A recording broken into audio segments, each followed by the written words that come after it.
Hi, Jasper. Hi. Erwin. Hi. Superbooth 25, day 2. Yeah. Here we are. Yep. With you guys, Majella. And we're going to have a look at the Implexus. How's things going with you guys? Yeah, good. Good. Yeah, we've had a good first day. Some good exposure for the new dark edition of the Implexus. Oh, yes. So yeah. I was just saying, I'm rather glad it comes in black. Yeah. It sounds much better in black. Yeah. Gives a little bit extra vintage sound. So this was at the original OG, wasn't Yeah, it? this is the original one we released in 2020 via Kickstarter. So in short, it's a monophonic desktop synth. It combines elements of East Coast and West Coast synthesis in a single form factor. And what we try to do is also focus on the build quality. So it's really outstanding. We have graphics which are anodized inside the aluminium. We have an internal power supply, balanced outputs. All the knobs are bolted to the panel, so there's nothing that can come off. Yeah, and really in short, it's quite a versatile instrument. Can sound really gnarly, but also very beautiful.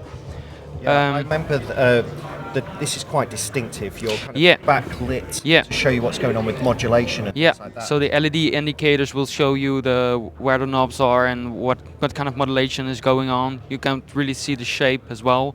So if you're sending a saw or a sine, the LEDs will change as well in the shape in that regard. Yeah, so that's a short introduction. I would say we would have a listen now. Yeah, that's great. Yeah. So Erwin's mostly responsible for the sonic capabilities, showing the sonic capabilities of the instrument. So I will give my mic to him and we start jamming. Yeah, well, let's get a little sequence going. Let's see what we have. So let's start off with some wavefolding. The thing about it is people always tend to go for the filter first, but with this instrument it's much better to go for the wavefolder first, because that's really where the magic is, including some really out there cross modulation on the wavefolder as well. So this comes from the second oscillator. Let's get a bit of more context going with a bit of drums.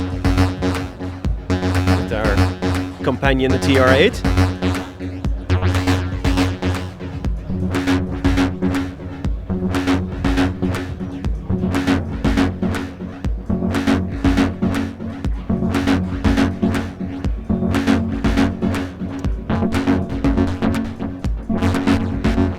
So all the LFOs are also syncable, but also can be free running if you press the sync button again. Then the rate takes over and it goes well into audio rate. And that's a theme that happens quite a lot. So there's lots of audio rate modulation. So the second oscillator can be used to FM the first one, which is, let's get the modulation down a bit here, like this.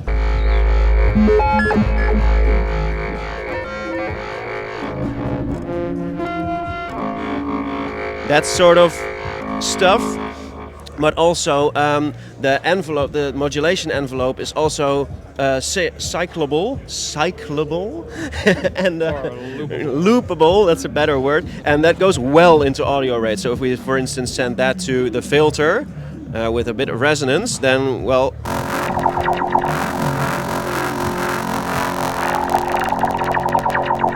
And if we also do it to pitch, well, then we'll.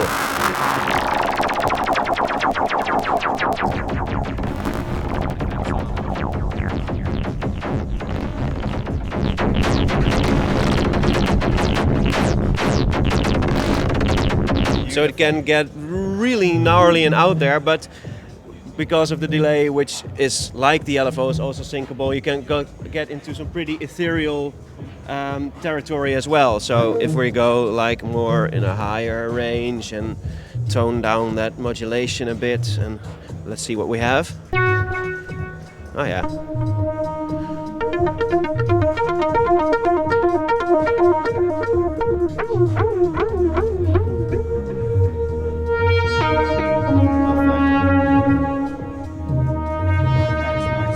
Yeah, so it can go from pretty sweet and lush to very gnarly pretty quickly. I should mention that the delay is also very stereo. So we did the trick with some LFOs on both sides of the stereo field, so it's super broad and very wide.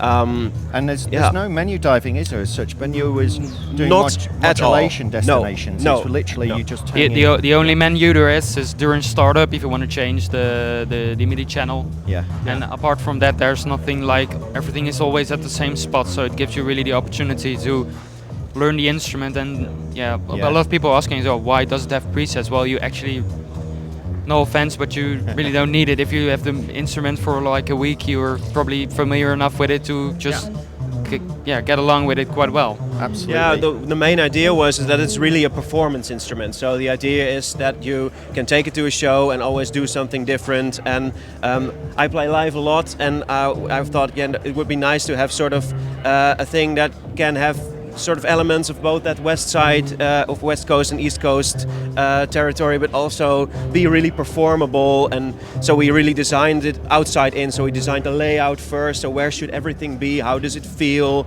And then we designed the circuitry around it. So that's really the philosophy is really sort of to perform with it.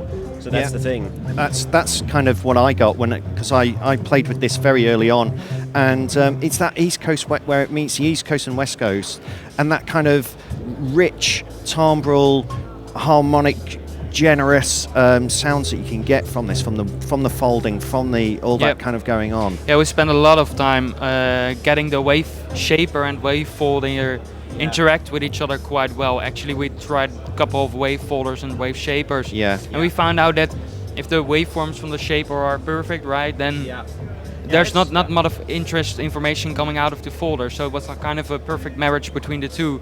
So the harmonic section in itself is not really. You can have a listen to it.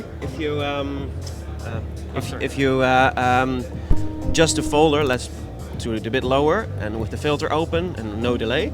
So just a folder. Cool. And then you can add the harmonics. And with the folder down, the harmonics are super subtle. It's like a bit more even harmonics and a bit more odd harmonics. But if we give the folder a bit of a whirl, then it goes well into this.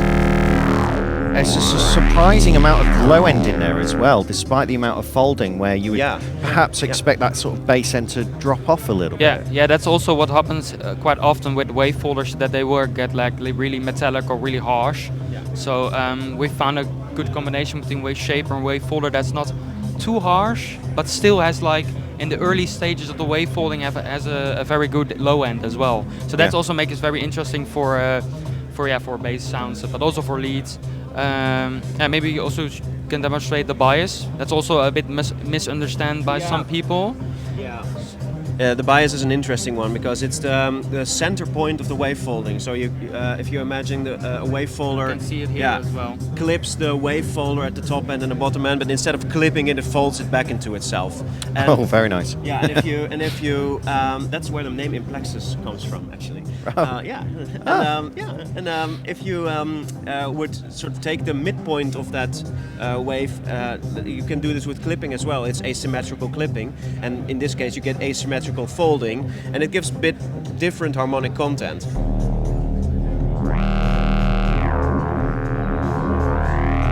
So it's like it's pushing the top end of the wave in sort of an extra folding, and you can modulate that as well. So if you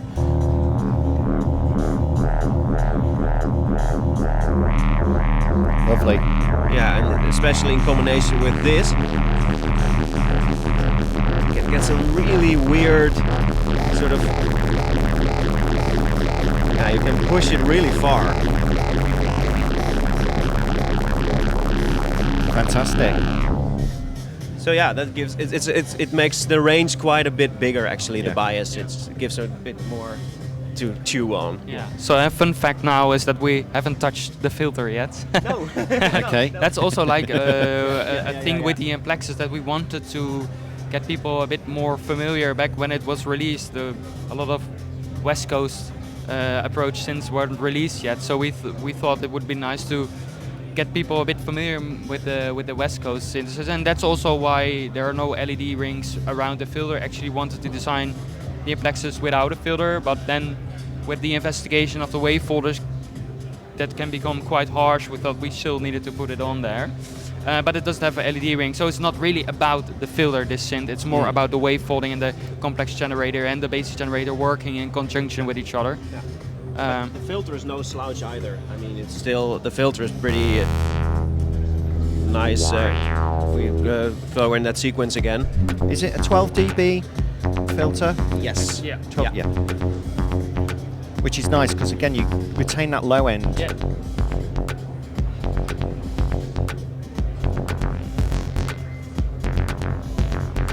Yeah, so you can.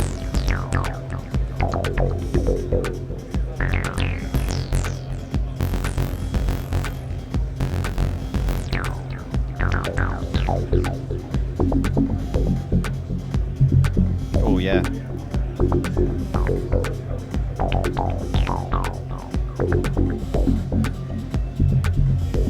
So it's really.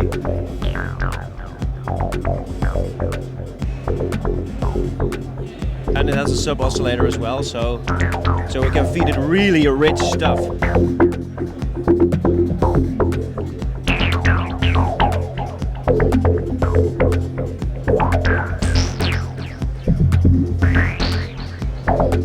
With some FM and some cross mod, just go crazy. Oh, and the filter also has a high pass mode, so if you want to go really sci-fi, you can. And we all want to go sci-fi, right? That's absolutely. Great. So this is available around the world? Yeah, around the world. So the silver version has been there for quite some time, but the dark version will be available in a couple of months. Fantastic. Yeah, so that's I'm so glad this did well in the Kickstart. Yeah, yeah. You know, it's really important for companies starting off. Yeah. Kickstarter is a proven way for people to get products out there into the world. So I'm glad this made it across the line. Yeah, likewise. Looking forward to whatever you're working on next. Yeah. I won't ask you now because you might not want to disclose that. Yeah. But yeah. Well, thank you so much for giving us the demo again today, guys. Thank you so much. Thanks so much.